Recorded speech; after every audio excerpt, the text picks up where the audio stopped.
kita akan mulai ibadah kita pada siang hari ini. Cici undang untuk kalian semua bangkit berdiri. Kita mau angkat satu lagu pujian. Bapakku datang padamu, naikkan ucapan syukur.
Ya Tuhan, sungguh kami mengucap syukur atas kesempatan, kesehatan yang Tuhan berikan kepada kami, sehingga kami boleh bersama-sama untuk beribadah pada siang hari ini.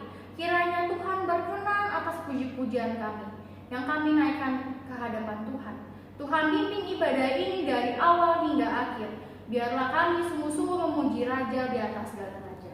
Di dalam nama Tuhan Yesus kami sudah berdoa dan mengucap syukur.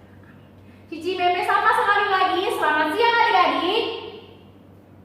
Kurang suaranya. Cici mau sapa sekali lagi, harus semangat, suaranya harus semangat. Cici sapa sekali lagi ya. Selamat siang adik-adik. Good. Nah, hari ini itu hari apa ya? Hari Minggu, Cici. Iya, hari Minggu. Hari apa ya?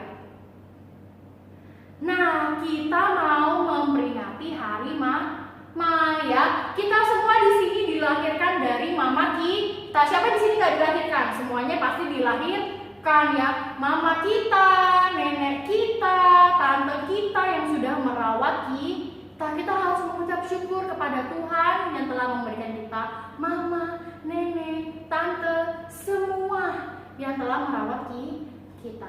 Nah, kalau begitu, Cici mau tanya, hari Minggu mau beribadah kepada Tuhan, harus mukanya senang atau sedih? Senang? Senyumnya mana? Atau sedih? Senang, kita mau bertemu Tuhan, menaikkan pujian untuk Tuhan, memuliakan nama Tuhan, harus senang, harus sukacita. Kita mau akan pujian, I've got the joy down in my heart. I've got a joy down in my heart, down in my heart, down in my heart. I've got a joy down in my heart to stay. So happy, so very happy. I have the love of Jesus in my heart, and I'm so happy,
kita, di hati Cici, di hati kalian, di hati kita semua. Wah, kita mempunyai kasih ya.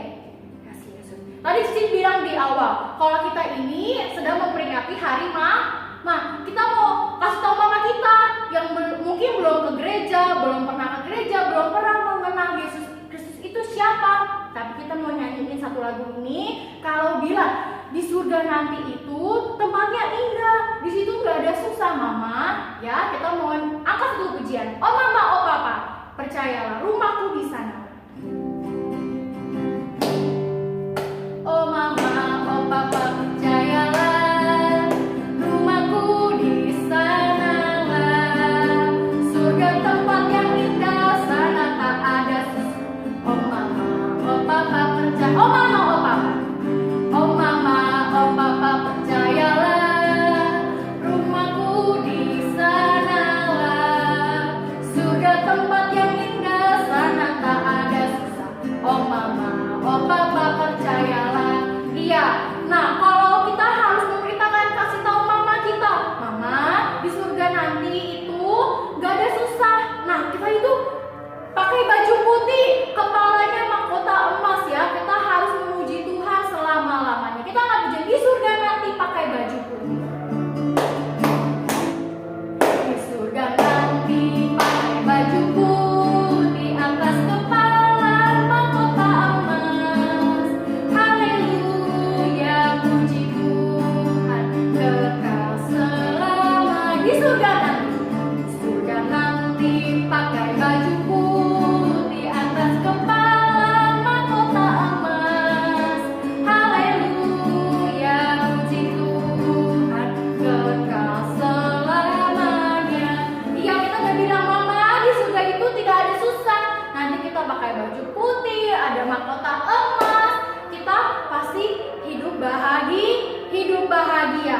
Nah, kita boleh gak mau taat sama mama.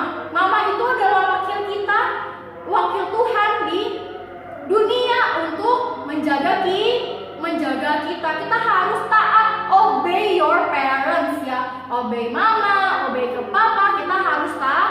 Kita tak bisa obey your parents in the Lord. Obey your parents in the Lord. Obey your parents in the Lord. Obey your parents in the Lord. Obey your parents in the Lord. You will be. Obey your parents. Obey your parents in the Lord.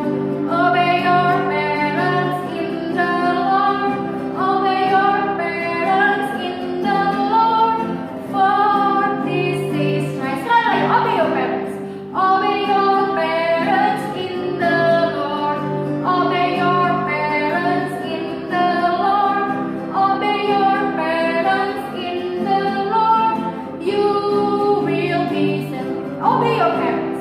Obey your parents in the Lord. Obey your parents in the Lord. Obey your parents in the Lord. For this is right. Ya. Nah, sekarang buka kupingnya, dikunci dulu mulutnya, jangan ngobrol sama cecenya, sama kokonya, sama dedenya, atau ngobrol atau main sendiri, jangan ya. Kita mau dengar pengumuman dan Cici mau kasih tahu, kita akan tetap ada persembahan. Nah, persembahan itu boleh kalian masukkan amplop, lalu kalian simpan terlebih dahulu. Nanti ketika udah ibadah seperti biasa sekolah minggu di gereja, boleh masukkan ke kantung persembahan. Atau mama papanya, mau nitip mama papanya boleh. Nah, kemana? Ke rekening gereja. Nah, ini udah ada nomor rekeningnya ya. Jadi papa mama aku mau kasih persembahan lewat rekening aja, lewat ATM, lewat bank, bisa ya.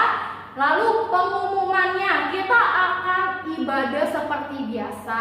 Di mana Ci? Di gereja? No, di rumah masing-masing. Jam 1 siang setiap hari Minggu, jam 1 siang tetap ada ibadah sekolah minggu. Lewat mana Ci? Kok di rumah?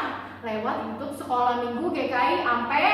Nah, ya kalian boleh buka di situ, kalian buka videonya lalu beribadah. Jadi siap-siap dulu sebelum jam 1 1 ya. Sebelum jam 1 udah harus mandi, sudah harus rapi.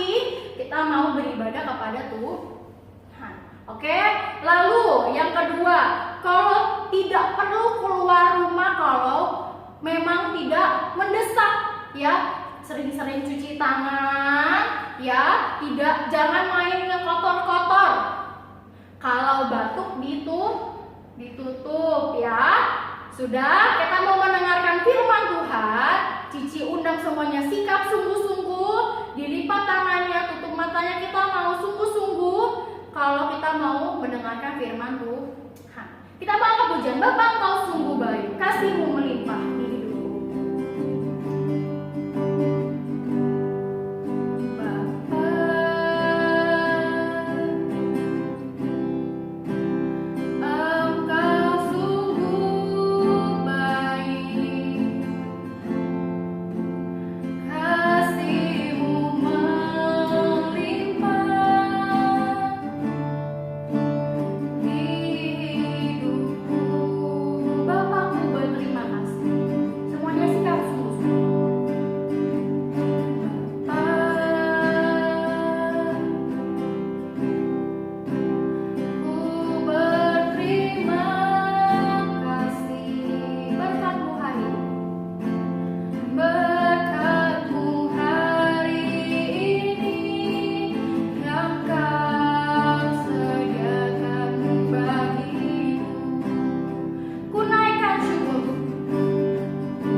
Lipat tangannya dan tutup matanya, mari kita bersatu dalam doa.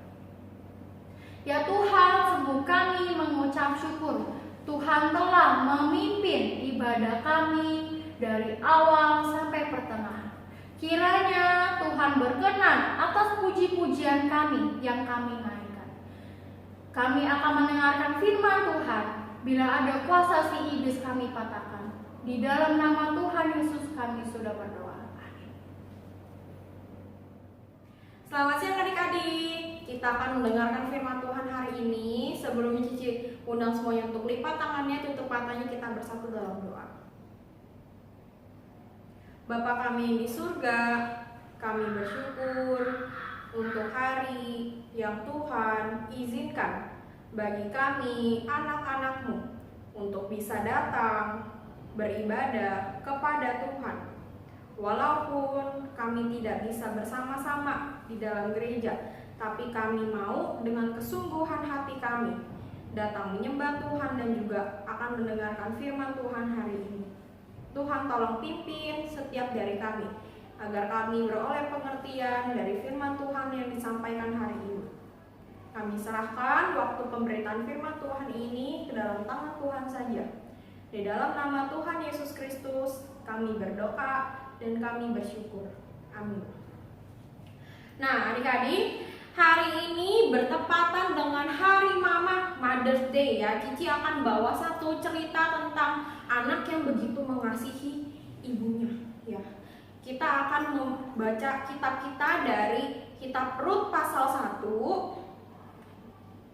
Kitab Rut pasal 1 ayat 1 sampai 22. Kitab Rut pasal 1 ayat 1 sampai 22. Kitab Rut ini berada di kitab Perjanjian Lama, setelah kitab Hakim-Hakim ya. Kitab Rut pasal 1 ayat 1 sampai 22. Kita akan membacanya secara bergantian ya, dari ayat 1 sampai 22. Ayat 1 Cici, ayat 2 adik-adik yang di rumah membaca. Demikian kita bergantian sampai ayat ke 22. Rut dan Naomi. Pada zaman para hakim memerintah, ada kelaparan di tanah Israel. Lalu pergilah seorang dari Betlehem Yehuda beserta istrinya dan kedua anaknya laki-laki ke daerah Moab untuk menetap di sana sebagai orang asing. Nama orang itu ialah Elimelek, nama istrinya Naomi, dan nama kedua anaknya Mahlon dan Kilion. Semuanya orang-orang Efrata dari Betlehem Yehuda, dan setelah sampai ke daerah Moab, diamlah mereka di sana. Kemudian matilah Elimelek suami Naomi, sehingga perempuan itu tertinggal dengan kedua anaknya. Keduanya mengambil perempuan Moab, yang pertama bernama Orpa, yang kedua bernama Rut, dan mereka diam di situ kira-kira 10 tahun lamanya. Lalu matilah juga keduanya, yakni Mahlon dan Kilion, sehingga perempuan itu kehilangan kedua anaknya dan suaminya. Kemudian berkemaslah ia dengan kedua menantunya, dan ia pulang dari daerah Moab, sebab di daerah Moab ia mendengar bahwa Tuhan telah memperhatikan umatnya dan memberikan makanan kepada mereka. Maka berangkatlah ia dari tempat tinggalnya itu bersama-sama dengan kedua menantunya. Ketika mereka sedang di jalan untuk pulang ke tanah Yehuda, berkatalah Naomi kepada kedua menantunya itu, "Pergilah, pulanglah masing-masing ke rumah ibunya.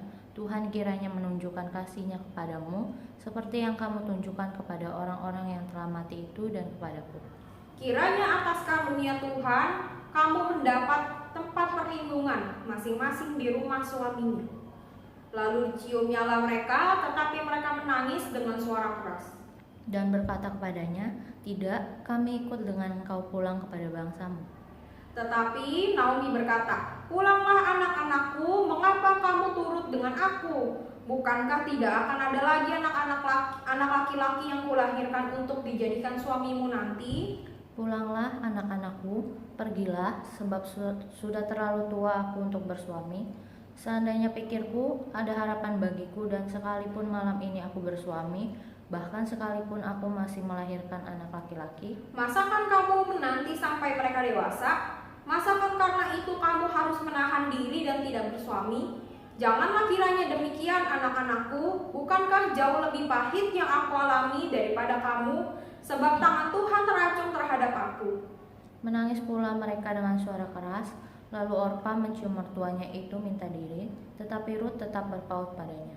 Berkatalah Naomi, "Telah pulang iparmu kepada bangsanya dan kepada para allahnya. Pulanglah mengikuti iparmu itu."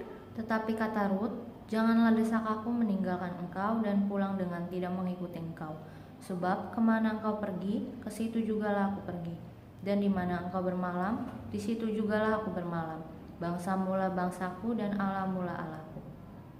Di mana engkau mati, aku pun mati di sana, dan di sanalah aku dikuburkan. Beginilah kiranya Tuhan menghukum aku, bahkan lebih lagi daripada itu, jikalau sesuatu apapun memisahkan aku dari engkau, selain daripada maut." Ketika Naomi melihat bahwa Rut berkeras untuk ikut bersama-sama dengan dia, berhentilah ia berkata-kata kepadanya. Dan berjalanlah keduanya sampai mereka tiba di Betlehem. Ketika mereka masuk ke Betlehem, gemparlah seluruh kota itu karena mereka. Dan perempuan-perempuan berkata, "Naomi-kah itu?" Tetapi ia berkata kepada mereka, "Janganlah sebutkan aku Naomi, sebutkanlah aku Mara, sebab Yang Maha Kuasa telah melakukan banyak yang pahit kepadaku." Dengan tangan yang penuh aku pergi, tetapi dengan tangan yang kosong Tuhan memulangkan aku. Mengapa kamu menyebutkan aku Naomi? Karena Tuhan telah naik saksi menentang aku, dan Yang Maha Kuasa telah mendatangkan malapetaka kepadaku. Demikianlah Naomi pulang bersama-sama dengan Rut, perempuan Moab itu, menantunya, yang turut pulang dari daerah Moab. Dan sampailah mereka ke Betlehem pada permulaan musim menuai jelai. Ya, hari ini Cici akan cerita tentang siapa? Rut dan Naomi, ibu mertuanya ya. Di ayat 1 sampai 2 tadi kita sudah baca ya. Pada zaman hakim-hakim, waktu itu hakim-hakim yang memerintah ya, belum ada raja. Saat itu hakim-hakim adalah orang yang Tuhan utus untuk memimpin bangsanya Israel saat itu. Pada zaman hakim-hakim memerintah terjadi kelaparan di daerah Israel. Lalu di sini ceritakan ada satu orang yang bernama siapa? Yang bernama Elimelek. Elimelek ini membawa keluarganya, istrinya yang namanya Naomi dibawa beserta dia, dan juga yang nama anak-anaknya, kedua anaknya itu Mahlon dan Kilion dibawa ikut serta juga untuk bisa pergi kemana? Pergi ke daerah Moab untuk menatap di sana sebagai orang asing. Lalu mereka pergi ke daerah Moab, mereka meninggalkan Bethlehem ya, Bethlehem. Mereka pergi ke daerah Moab. Lalu di ayat ketiga, setelah itu matilah Elimelek suami Naomi, sehingga Naomi tinggal berdua saja dengan kedua anaknya. Selain itu juga ada di ayat keempat diceritakan kalau kedua anaknya Naomi ini, yaitu Mahlon dan Kilion, mereka mengambil istri perempuan Moab. Yang satu bernama siapa? Ayat 4. Ya, namanya Orpa, dan yang kedua namanya Rut. Lalu di ayat 5 diceritakan lagi, setelah itu matilah kedua anak Naomi. Mahlon dan Kilion meninggal juga. Sehingga Naomi saat itu tinggal sendiri bersama dengan kedua menantunya. Naomi ditinggalkan oleh suaminya dan juga anak-anaknya, dan hanya tinggal berdua dengan para menantunya, yaitu Orpa dan Rut. Nah, setelah itu di ayat 6 diceritakan kalau setelah itu Naomi mendengar kabar kalau di Israel ternyata kelaparannya sudah berhenti. Naomi mendengar kabar kalau Tuhan telah memperhatikan umatnya, yaitu Israel, sehingga kelaparan saat itu sudah berhenti. Sehingga Naomi berencana untuk kembali ke Bethlehem, kota asalnya ya. Sebelumnya dia dari Bethlehem dia pergi ke Moab, dan saat di Moab dia mendengar kalau di Israel sudah berhenti kelaparannya, dia kembali lagi ke Bethlehem. Nah, di ayat 8 sampai 9 ya. Ketika dalam perjalanannya ke Bethlehem, Naomi menyuruh kedua orang menantunya, yaitu siapa? Orpa dan Rut, untuk pergi kembali ke Moab. Jangan ikut si Naomi lagi. Kenapa? Ya, kenapa si Naomi menyuruh mereka pergi? Ya, Naomi bilang, kalau kamu ikut saya, apa gunanya? Toh suami kamu sudah meninggal, anak saya ini sudah meninggal. Gak ada lagi kewajiban kamu berdua untuk ikut saya. Saya ini sudah tua, gak mungkin bersuami lagi. Gak mungkin lagi kalau misalkan punya anak laki-laki, masa iya kamu mau nunggu anak laki-laki saya dewasa dulu baru kamu nikah lagi? Tidak mungkin. Naomi dengan memaksa mereka untuk kembali ke daerah Moab, kembali ke tanah kelahiran mereka. Tapi apa yang terjadi? Kedua menantunya ini menangis. Mereka enggak mau meninggalkan Naomi, enggak mau pergi ke Moab, dan berkata mau tetap ikut Naomi untuk ke Bethlehem. Nah, tetapi Naomi terus memaksa mereka untuk kembali. Karena Naomi merasa tidak ada lagi alasan bagi kedua menantunya ini untuk tetap bersama dengan Naomi. Naomi sudah tidak punya anak laki-laki. Tidak ada lagi yang bisa alasan bagi kedua orang menantunya untuk tetap bersama-sama dengan Naomi. Nah, selanjutnya, lalu salah satu dari kedua menantu itu akhirnya menerima perkataan Naomi dan segera pergi, yaitu siapa? Ayat 14, yaitu Orpa. Nah, Orpa ini akhirnya menuruti perkataan Naomi, dia pamit dengan Naomi, lalu dia kembali ke tanah kelahirannya, itu kembali ke Moab. Tapi ada satu mantunya lagi, siapa namanya? Ruth. Ruth ini tidak kembali. Ruth ini tetap memaksa untuk tetap bersama-sama dengan Naomi. Nah, di ayat selanjutnya, ayat 15, Naomi tetap memaksa untuk Ruth, ayo kamu tetap kembali ke Moab. Itu saudara iparmu saja si Orpa sudah kembali ke Moab. Masa kamu tetap sama saya? Ngapain kamu ikut-ikut saya lagi ke Bethlehem ya? Lalu di ayat selanjutnya ayat 16, tetapi Ruth tetap menolak dan tetap mau ikut dengan Naomi, menemani Naomi untuk pergi ke Bethlehem dan hidup bersama dengan dia di sana. Ya, sehingga Ruth mengatakan, janganlah desak aku meninggalkan engkau dan pulang dengan tidak mengikuti engkau. Sebab kemana kamu pergi, aku pergi. Di mana kamu bermalam, aku juga bermalam bersama kamu. Bangsamulah bangsaku, Allahmulah Allahku. Di mana engkau mati, aku mati di sana. Tidak ada yang bisa memisahkan kita kecuali maut. Sekalipun ada yang bisa memisahkan kita, biarlah Allah menghukum aku. Itu yang Ruth katakan ya. Dia dengan berani mengatakan hal seperti itu, dia meyakinkan Naomi untuk supaya Ruth bisa tetap ikut bersama-sama Naomi pergi ke Bethlehem. Di ayat 18 akhirnya Naomi mengizinkan Ruth ini untuk ikut bersama-samanya ke Bethlehem hingga mereka melanjutkan perjalanan dan mereka tiba sampai di Bethlehem. Nah, saat mereka sampai di Bethlehem, apa yang terjadi? Gemparlah kota itu dan para perempuan di Bethlehem itu berkata, Naomi kah itu yang kembali? Kenapa? Ya, Bethlehem itu adalah suatu kota yang kecil ya, sehingga mereka kemungkinan bisa mengenal satu dengan lainnya dengan jelas ya. Sehingga saat itu Naomi dan membawa Ruth datang ke Bethlehem, kota itu menjadi gempar ya. Naomi kah itu yang kembali? Ya. Tapi Naomi menjawab, jangan kamu sebut aku Naomi lagi. Kenapa? Ya, arti nama Naomi itu artinya menyenangkan ya. Naomi bilang, jangan kamu sebut nama aku Naomi lagi. Sebutkanlah aku Mara. Mara itu artinya apa sih? Mara itu artinya kepahitan. Kenapa Naomi bilang sebut aku Mara? Sebab Naomi merasa Tuhan telah menghukumnya terhadap suaminya yang meninggal. Setelah itu anaknya meninggal, Naomi tinggal sendiri bersama dengan satu mantunya.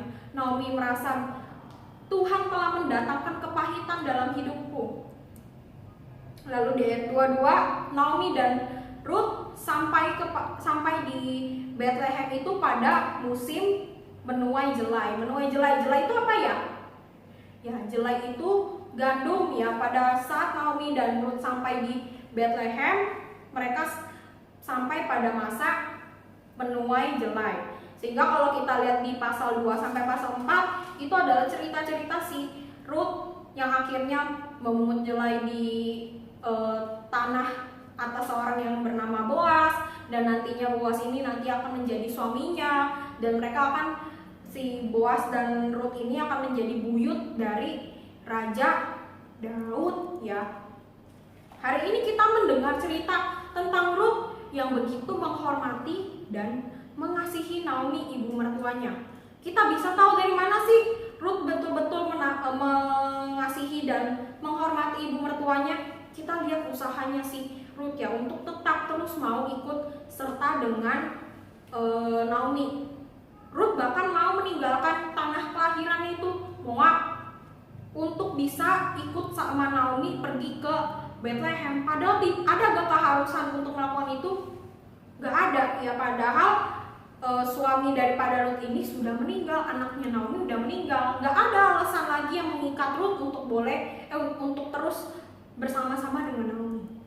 Tapi Ruth mau tetap ikut bersama dengan Naomi, hidup bersamanya. Sama seperti Ruth ya, hendaknya kita juga mengasihi dan menghormati orang tua kita. Khususnya untuk mama kita ya, hari kita memperingati hari mama. Mama yang telah mengandung kita 9 bulan. Mama yang telah merawat kita dari kita sakit, kita sekolah, mama yang ajarin ya. Tapi Ci, aku dari dulu gak pernah lihat mama ninggalin aku ya. Tapi kita berikan lagi pengganti mama, misalnya Ii, Popo yang merawat kita sampai saat ini. Orang tua itu adalah salah satu pemberian daripada Tuhan ya. Tuhan menunjukkan kasih-Nya juga melalui orang tua kita. Orang tua yang mengasihi kita, yang merawat kita hingga saat ini. Mungkin kalau kita ditinggal oleh mama kita ya, tapi kita jangan berkecil hati ya kalau Tuhan tidak mengasihi aku. Bukan seperti itu ya. Tuhan masih mengasihi kita. Tuhan masih memberikan kita orang-orang yang merawat kita, mungkin Popo kita yang dengan setia merawat kita hingga saat ini. Mereka yang menghormati orang tuanya, Alkitab katakan akan beroleh berkat yang berasal daripada Tuhan. Kita melihat Rut ya, Rut yang menghormati ibunya Naomi, ibu mertuanya Naomi, dia beroleh berkat ya. Kita lihat keturunan daripada Rut ini, Raja Daud menjadi keturunan yang luar biasa ya. Coba kita buka kitab Efesus pasal 6.